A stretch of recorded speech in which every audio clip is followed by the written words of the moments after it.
sou Anselmo, essa é a disciplina de Introdução à Modelagem do Programa de Pós-Graduação em Modelagem e Métodos Quantitativos do Departamento de Estatística e Matemática Aplicada da Universidade Federal do Ceará. E nessa aula de hoje, nós vamos ver uma pequena introdução à regressão logística. Olha só, pessoal, o que é a regressão logística? Ela é uma técnica de modelagem estatística similar à regressão linear. Tá? Aqui no canal, né, nós temos também uma aula sobre regressão linear. Portanto, busca estabelecer uma relação matemática entre uma variável dependente, também chamada de variável resposta, y, e variáveis independentes, também chamadas de variáveis regressoras. Tá? Então, variáveis x1, x2, até x índice n, certo? Onde esse n aí é um número finito. Né?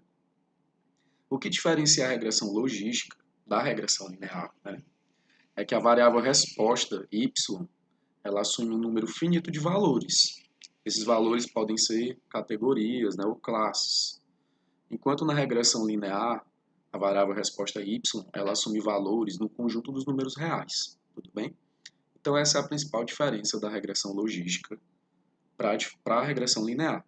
Então se você tiver uma variável y, que é uma variável discreta, né, que assume um número infinito de valores, você não vai usar regressão linear. Tá? Você vai usar regressão logística ou uma outra técnica. Tudo bem? A regressão logística ela é uma das técnicas para esse caso em que a sua variável de interesse, né, variável resposta, ela assume um número finito de valores. Tudo bem? Olha só, pessoal. Variável resposta y. Né? Então, seja y uma variável que assume valores no conjunto finito 0, 1. É um conjunto finito aí que tem apenas, né, dois valores, 0 e 1. Tá? Ou seja, y pode ser entendida como uma variável de Bernoulli. Certo? Então, é uma variável aleatória, né, de Bernoulli. Tudo bem? Alguns exemplos. Né? Então, você pode... Exemplos reais. Né? Então, essa variável y ela pode modelar, por exemplo, a presença ou a ausência de um defeito em uma peça. Né? Então, se você tiver em uma linha de produção e você retirar uma peça aleatoriamente, né, e verificar se essa peça ela é defeituosa ou não, né? Então essa variável, sua variável y, ela pode indicar se aquela peça é defeituosa ou não é defeituosa. Né? Então você pode, por exemplo, arbitrariamente atribuir o valor 1 se a peça for defeituosa e o valor 0 se ela não for defeituosa. Né? Essa variável ela vai ser aleatória porque se você pegar uma peça aleatoriamente numa linha de produção, você não tem como dizer antecipadamente se aquela peça é defeituosa ou não. Né? Então, outro caso, né, a presença ou ausência de uma enfermidade em um indivíduo da população. Né? Então, imagine que você você tem uma variável que indica se um dado indivíduo da população ele tem ou não, por exemplo, diabetes, certo? Se ele é portador ou não de diabetes. Então, essa variável aí, resposta y, né, ela vai assumir dois valores, né, sim ou não, por exemplo, né, ou se a doença está ou não presente naquele indivíduo. E quando você escolhe aleatoriamente um indivíduo na população, você não tem como, né, a priori dizer se aquela pessoa tem ou não aquela determinada doença. Né. Uma outra situação, escolha de um usuário pelo modo de transporte individual ou coletivo. Né. Então você pega na área de transportes, se uma pessoa ela vai decidir, ela vai realizar uma viagem, por exemplo, casa-trabalho, ou uma viagem casa-centro de compras.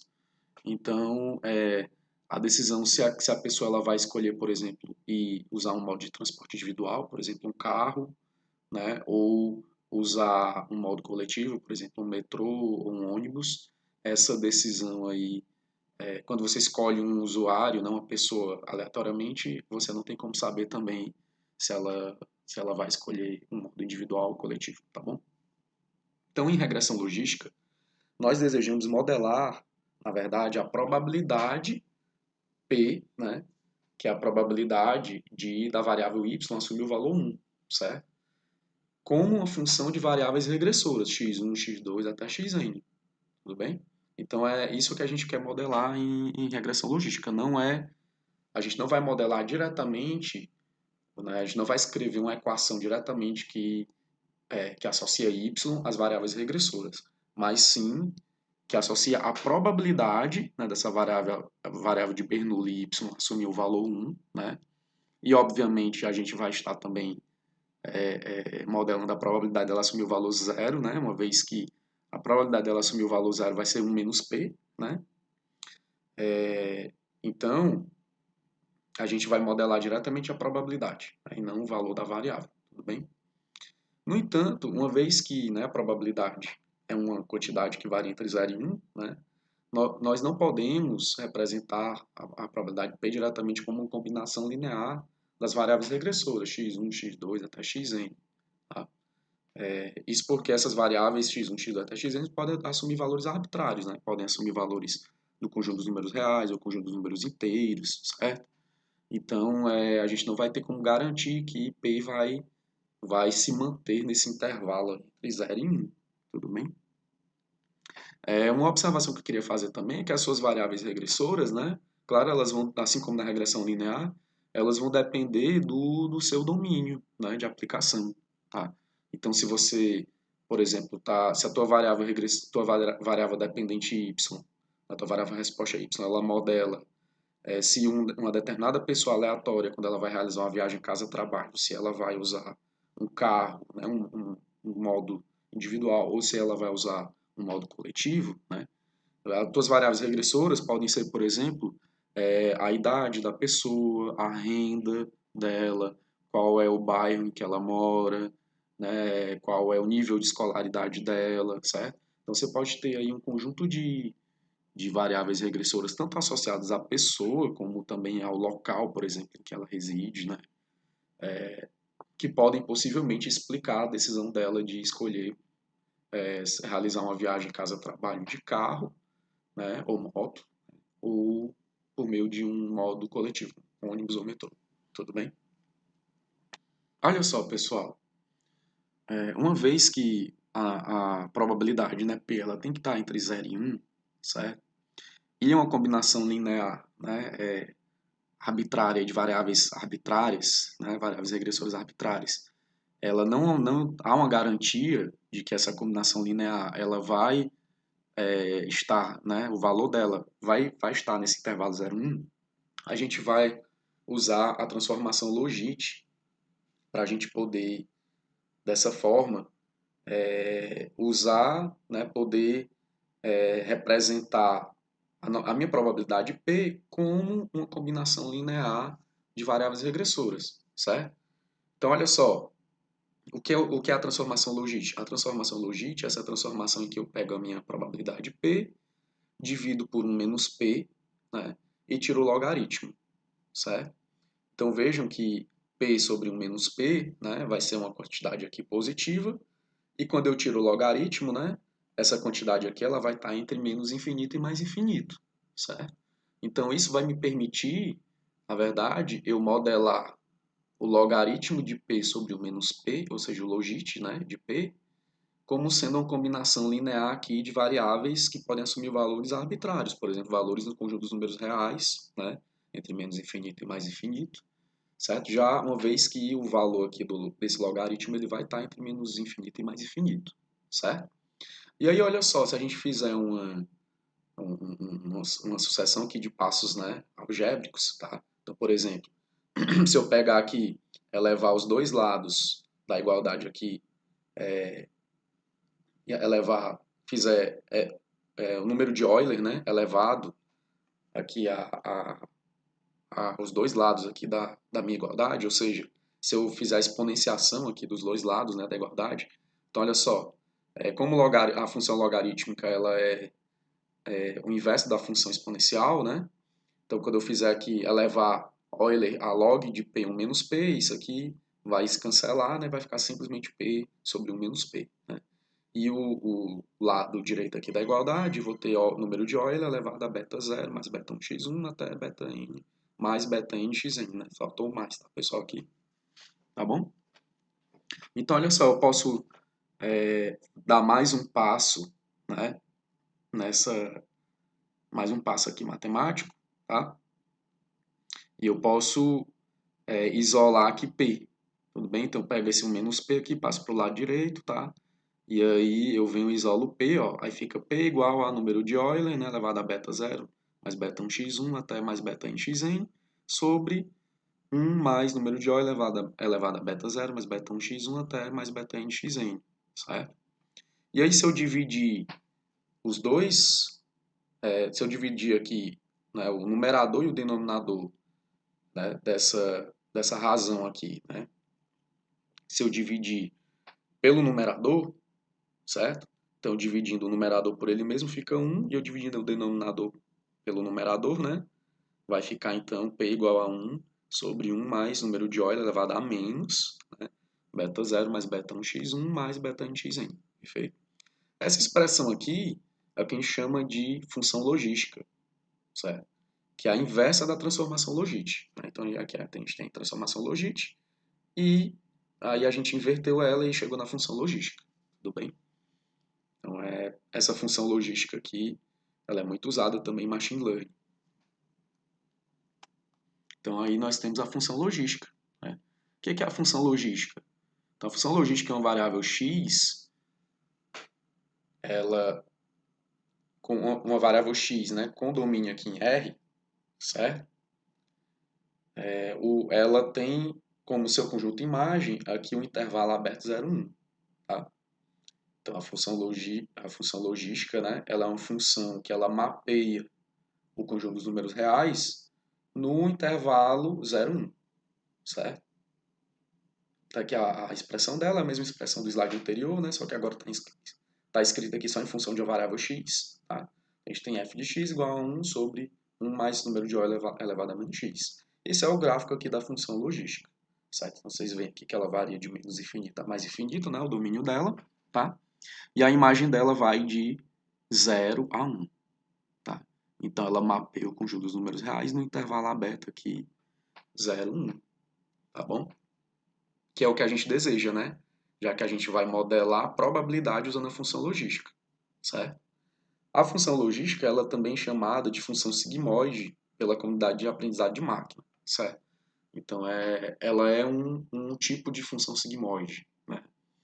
Que é usado lá, por exemplo, em redes neurais, né? E outras técnicas aí de machine learning, tá? Beleza, pessoal. Então, aí nós chegamos ao seguinte questionamento. Eu tenho lá o meu conjunto de dados, né? Eu tenho uma amostra, certo?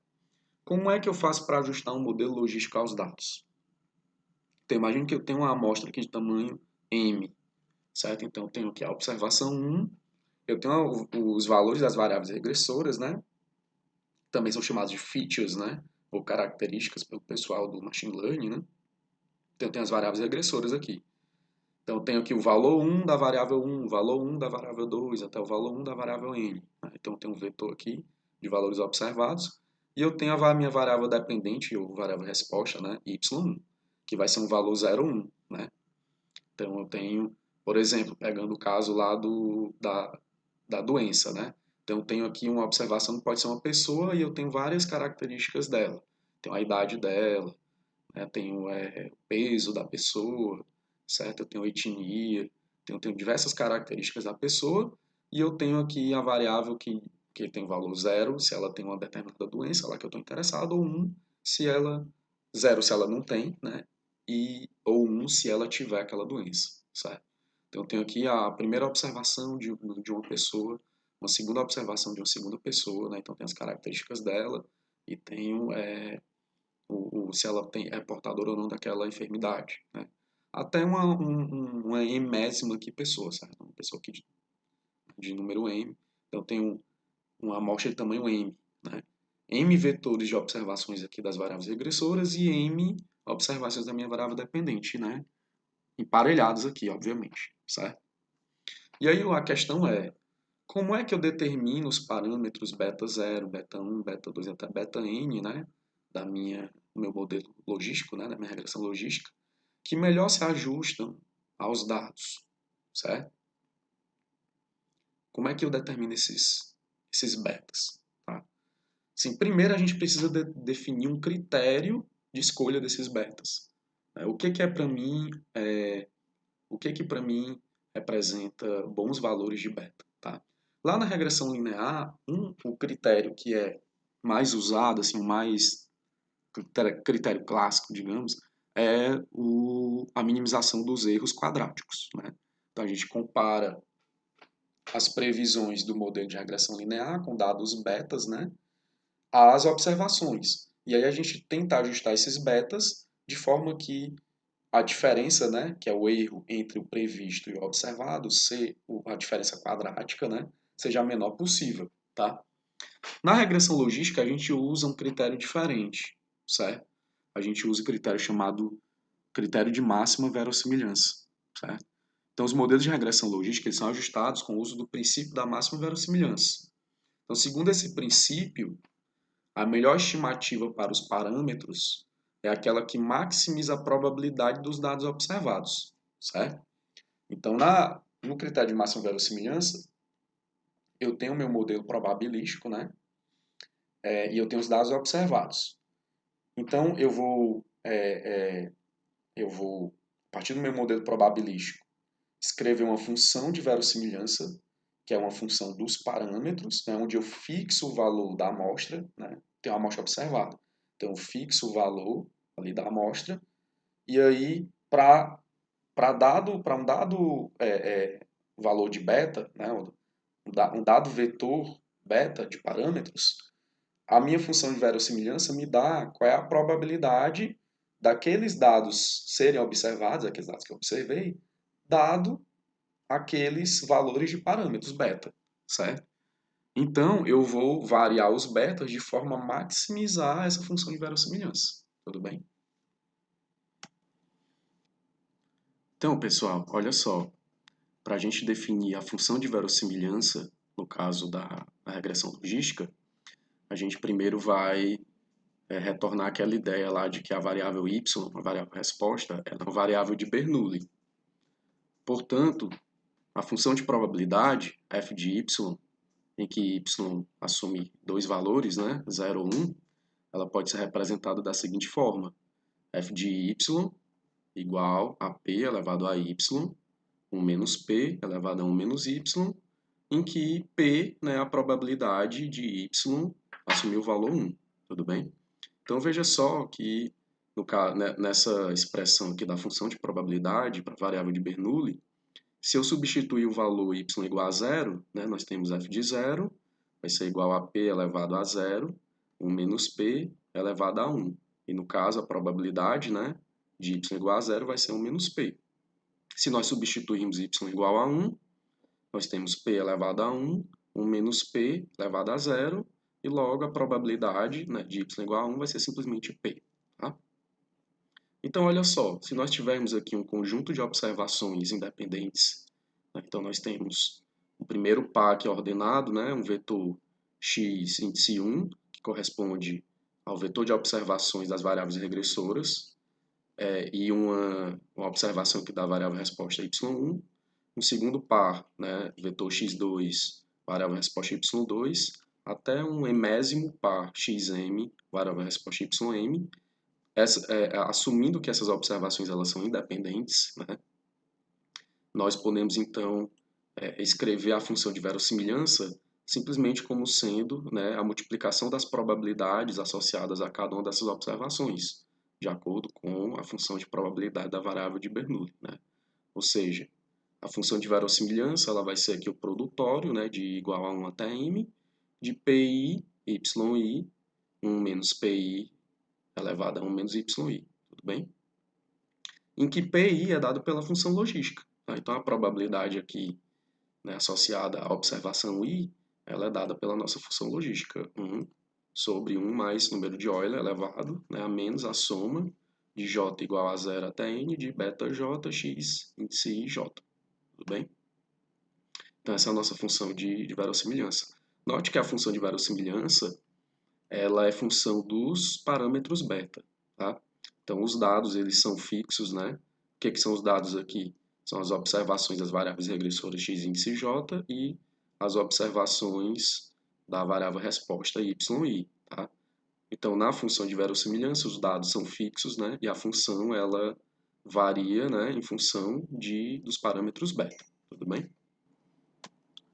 Pois bem, pessoal. Então, nós temos a função de verossimilhança e nós queremos, então, maximizar a função de verossimilhança. Ou seja, nós desejamos encontrar os valores para os parâmetros beta que maximizam a função de verossimilhança, tá? Frequentemente, na prática, é mais conveniente trabalhar com o logaritmo da função de verossimilhança. Como a função de verossimilhança ela é um produtório de termos, se nós tirarmos o logaritmo da função de verossimilhança, nós vamos transformar o produtório em um somatório. Tá? Então, até por questões numéricas e de implementação, é frequentemente mais fácil trabalhar com o logaritmo da função de verossimilhança. Tá?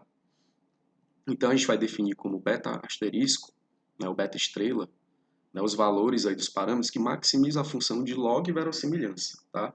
Que é essa função aqui, ó.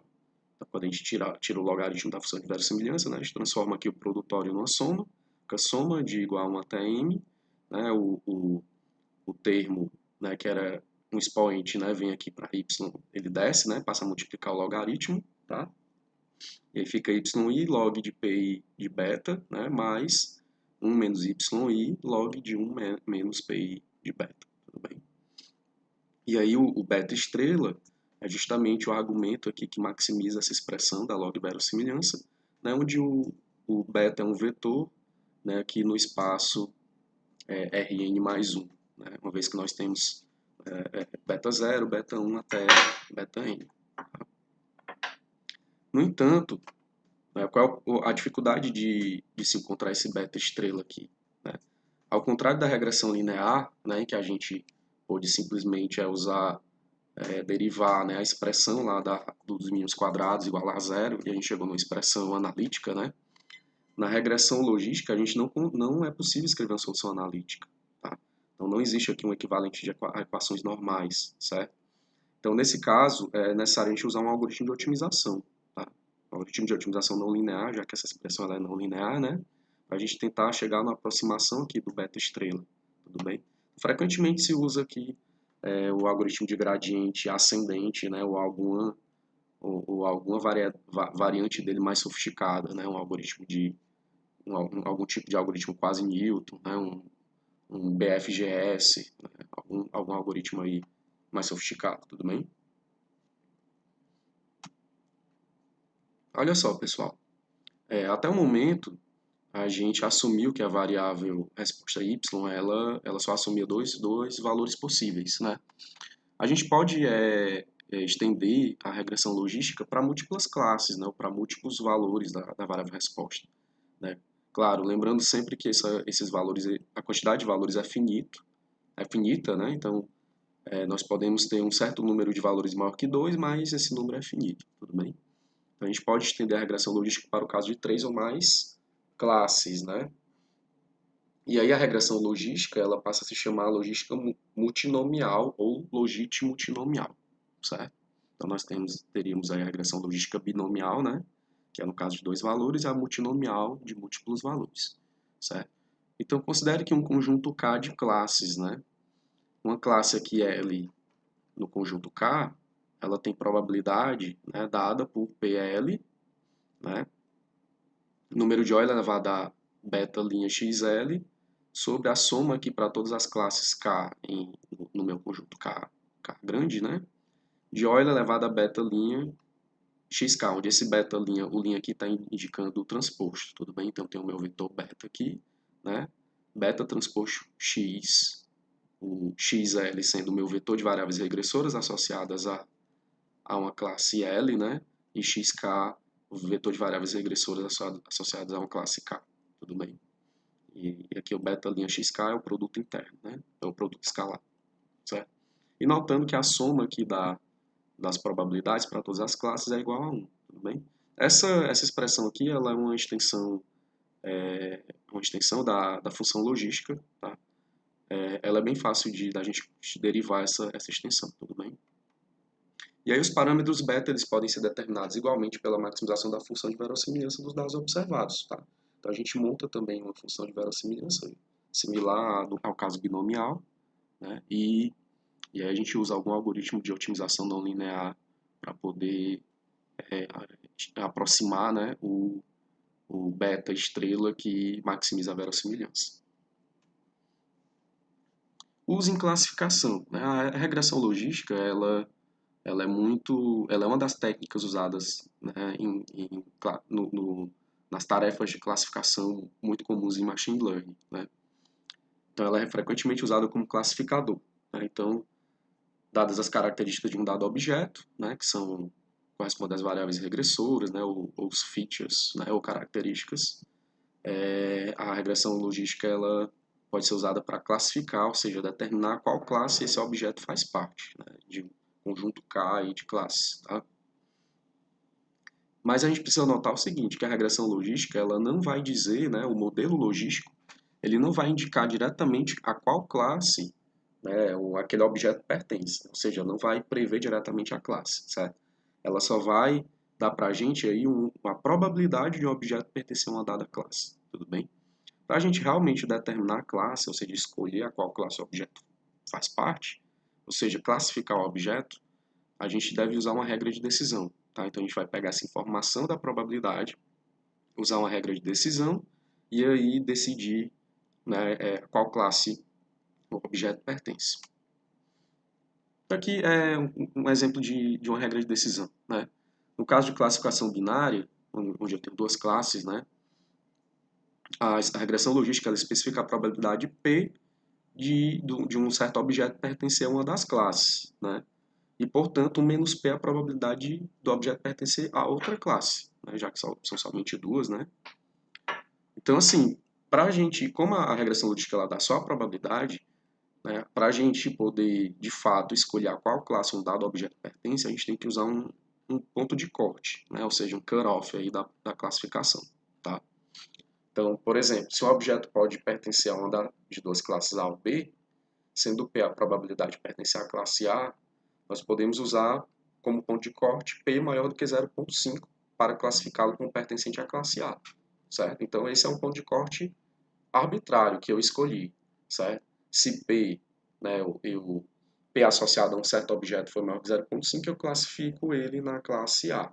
Se não, eu classifico ele na classe B, tá? Mas eu posso usar aqui pontos de corte diferentes. Eu posso usar um P aqui maior do que 0,9, por exemplo, né? Ou P maior do que 0,8, tá? Então esse ajuste aqui desse ponto de corte vai depender mais de características específicas da sua aplicação, tá? Certo? Então um exemplo, né? Um exemplo em que a gente pode usar um ponto de corte diferente, né? Digamos que o objetivo é classificar um paciente portador ou não portador de uma certa doença, né? E nós queremos estar confiantes dessa decisão. Né? Então a gente quer classificar com um certo nível de confiança. Né? A gente não quer, porque essa classificação ela pode ter consequências, né, para o paciente, e aí a gente não quer então classificar de uma maneira, digamos, arbitrária. Tá? A gente quer ter um certo nível de confiança para fazer essa classificação. Então é possivelmente mais seguro adotar um ponto de corte de 0,9, né, ou até 0,95. Tá? Ou seja, nós queremos estar muito certos de que aquela pessoa ela realmente tem aquela doença, porque talvez ela vai passar por um tratamento que pode ser bastante, que pode demandar bastante da saúde da pessoa. Né? Então, eu posso classificar um paciente com portador de uma certa doença somente se P for maior que 0,9. Né? Então, meu ponto de corte sendo 0,9. Tá? No caso de múltiplas classes, né, uma regra que se usa muito é classificar um objeto como pertencente à classe mais provável. Tá? Então, se eu tiver, por exemplo, 5 classes, aquela classe que tiver a maior probabilidade, eu classifico o objeto naquela classe. Mas, mais uma vez, isso é um pouco problemático, porque pode ser que as probabilidades de cada das classes sejam muito próximas. Né? Então, eu posso ter,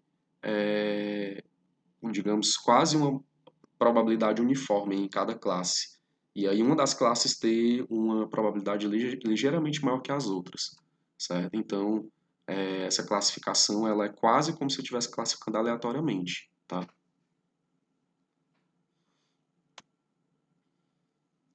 Então, pessoal, a gente vai ver um exemplo de aplicação, tá? A gente vai usar um conjunto de dados clássico aí, que está disponível aqui nesse site, né? aqui da Universidade da Califórnia, Irvine. Então, é um conjunto de dados associado a tipos de vinho, certo? Então, a gente vai aplicar regressão logística na classificação de vinhos, certo? Então, a variável resposta, no caso desse exemplo de classificação de vinhos, a variável y, com 3 possíveis valores, certo? Valor 0, 1 ou 2, correspondendo a vinhos de 3 variedades diferentes. Tá? Então, nós temos vinhos, uma amostra de vinhos aí de variedades diferentes. Nós temos 13 variáveis regressoras, ou seja, 13 features associadas a esses vinhos, essas variedades. Esses features são, por exemplo, o teor alcoólico, a acidez, o teor de cinza, a intensidade da cor do vinho. E aí, com base somente nessas características, a gente deseja ajustar um modelo que ele seja capaz de, a partir dessas características, prever qual é a variedade do vinho, certo? A qual das 3 variedades o vinho pertence, tá bom? Então, pessoal, eu disponibilizei um Jupyter Notebook com implementação em Python aqui nesse endereço. Tá? Vocês podem baixar, acessar lá esse Jupyter Notebook. Eu vou abrir aqui para a gente poder ver essa aplicação, tá bom?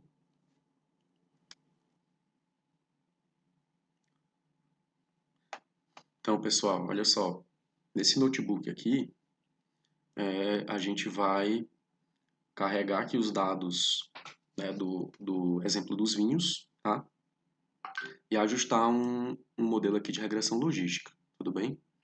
Então, para fazer isso, eu vou usar uma biblioteca do Python, de Machine Learning, né, muito popular, que é o Scikit-learn, certo?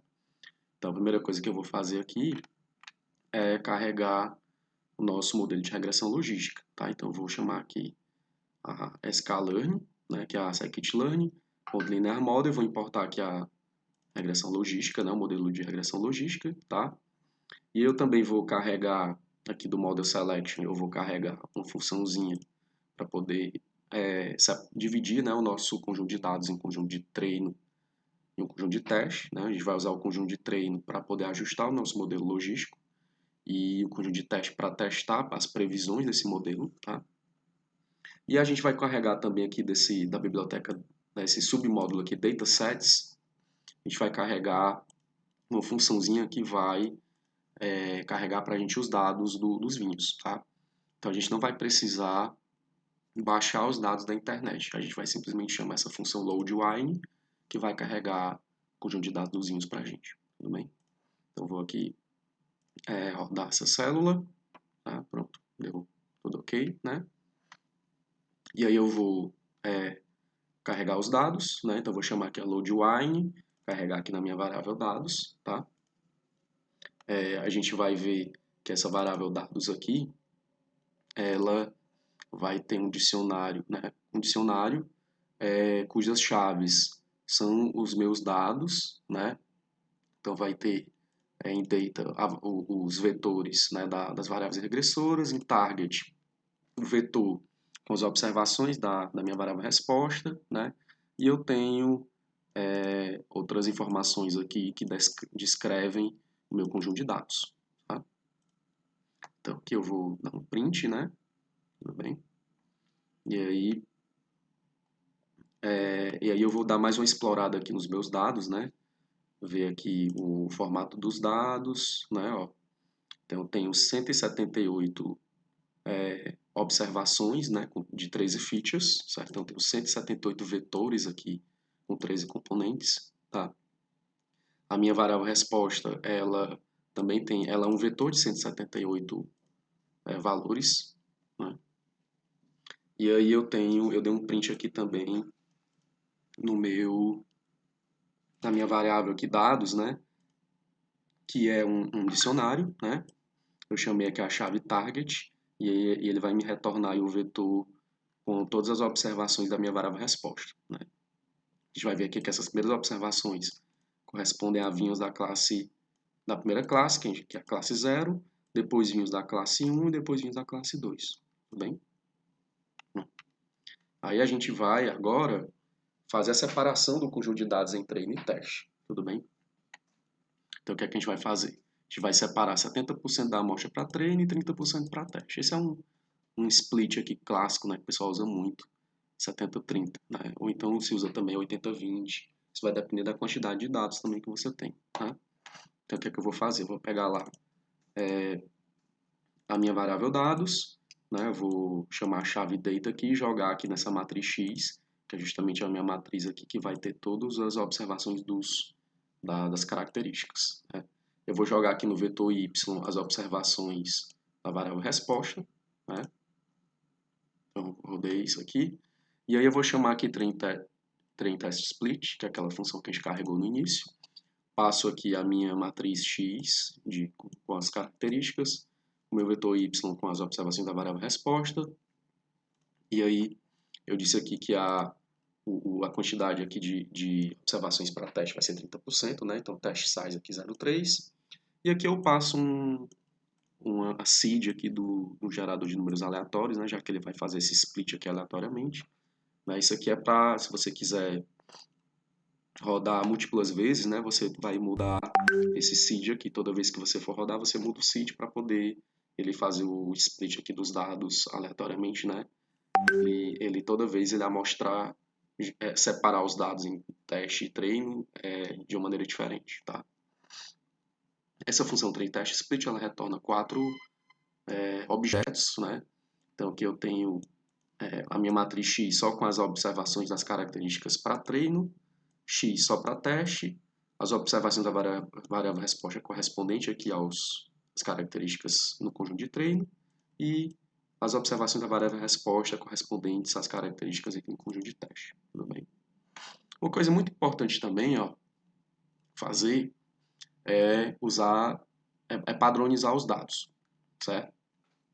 Uma forma de padronização é usar a transformação Z, né, aquela transformação do score padrão, certo? Para a gente poder deixar os features na mesma escala, tá? Por que a gente usa padronização, né, em regressão logística? Porque como a gente vai usar um algoritmo de otimização, por exemplo, um algoritmo de gradiente ascendente, né, gradiente ascendente estocástico, esses algoritmos, eles frequentemente são sensíveis à escala, tá? Então a gente padroniza para deixar os features na mesma escala, de forma que o algoritmo ele se comporte de uma maneira melhor, tudo bem? Então essa é uma prática muito comum em métodos de regressão logística e outros também, em outros métodos estatísticos de machine learning, tá? Então lá desse submódulo aqui, pré-processing da scikit-learn, eu vou importar aqui um objeto chamado standard scaler, né? Então pelo próprio nome, né, standard significa padrão, né? A tradução aqui literal seria um escalador padrão, né? Ou seja, ele vai transformar os nossos dados para uma escala padronizada, tá? Então, eu crio aqui uma instância do objeto, né? Um scaler, que é a partir de standard scaler. E aí, eu primeiro vou chamar aqui um fit transform, passando aqui meu conjunto de treino, né? Aí eu faço a leitura aqui, retorno para ele mesmo. E agora ele está padronizado. E também padroniza aqui em teste, tudo bem? Eu fiz a padronização. Vamos rodar aqui. A próxima etapa, então, é finalmente criar o modelo e ajustar, né? Então, eu crio uma instância aqui de uma regressão logística, né? Logistic Regression, o meu modelo. E aí eu chamo esse método aqui fit, passo o meu conjunto de treino, né, das características e da variável resposta, tudo bem? Então, quando eu rodar, né, ele vai criar aqui um objeto, né, regressão logística, tá? Deu fit, perfeito. Pronto, aqui eu ajustei, então nossa última etapa aqui vai ser aplicar o nosso modelo, tá? Então o que é que eu vou fazer? Eu vou chamar a função predict do modelo, né? O que é que essa função faz? Ela prevê a classe de cada amostra de vinho dados os features observados, certo? Então eu vou passar para ela meu conjunto de features do meu conjunto de teste, né? Eu separei, não usei para treinar, né? Não usei para ajustar o modelo, certo? E aí essa função predict, né, que é o modelo.predict, passando aqui xtest, vai me retornar um vetor com os valores previstos aqui das classes de cada vinho, né, para esse conjunto de teste, tá? E aí para eu medir qual é a qualidade dessa previsão, eu vou computar o que a gente chama de acurácia das previsões, certo? Ou seja, o que é a acurácia? Ó? Percentual de amostras de vinho classificadas corretamente, certo? Então a gente vai comparar qual é a classe real do vinho com o previsto, né? Se a previsão corresponder ao previsto, né, corresponder ao real, ok, né? A gente acertou, computa como acerto. Se não classificou corretamente, computa como erro, tá? Então esse percentual que é chamado acurácia é o percentual de acertos, perfeito? Então a gente chama essa funçãozinha aqui score, ó, do modelo. Eu passo aqui o x teste, né? Passo o y teste, certo? E ele vai me retornar a acurácia, tá bom? E aí, aqui eu já tinha rodado, né, pessoal? E a acurácia aqui dele, ó, 0,9814. Tá? Ou seja, eu tenho uma acurácia de 98% nesse caso do conjunto dos dados dos vinhos. Tá? Professor, isso aqui é uma acurácia boa, né? Sim, ela é uma acurácia muito boa, 98%. Né? A maioria dos casos, assim, na prática, é muito raro esses modelos eles conseguirem ter uma acurácia acima de 90%, tá? Esse caso aqui, como é um conjunto de dados didático, né, bem comportado, tá? Então, esse conjunto de dados ele já foi tratado, né, previamente. Então, a gente consegue ter essa acurácia aqui bastante alta, tá bom? Então, pessoal, era isso que a gente tinha para a aula de hoje, tá? Espero que tenham gostado. Isso foi apenas uma pequena introdução à regressão logística, né? Existem ainda tem muitas outras questões relacionadas à regressão logística que a gente não tocou nessa aula, né? Existem livros só sobre regressão logística, tá? Então foi apenas para vocês terem uma ideia aí do que é a regressão logística, para que ela pode ser usada, né? Ela é uma técnica muito prática de você usar, ela dá resultados muito bons na prática, tá? Então ela é uma técnica que você sempre deve testar, né? Como uma das primeiras opções aí quando você quer aplicar, quando você tem uma tarefa aí de classificação, tá? Então, frequentemente a regressão logística ela bate métodos até mais sofisticados do que ela, tá? Então, um método simples e com qualidade muito boa na prática, tudo bom? Então era isso, pessoal. Obrigado por assistir essa aula e até mais.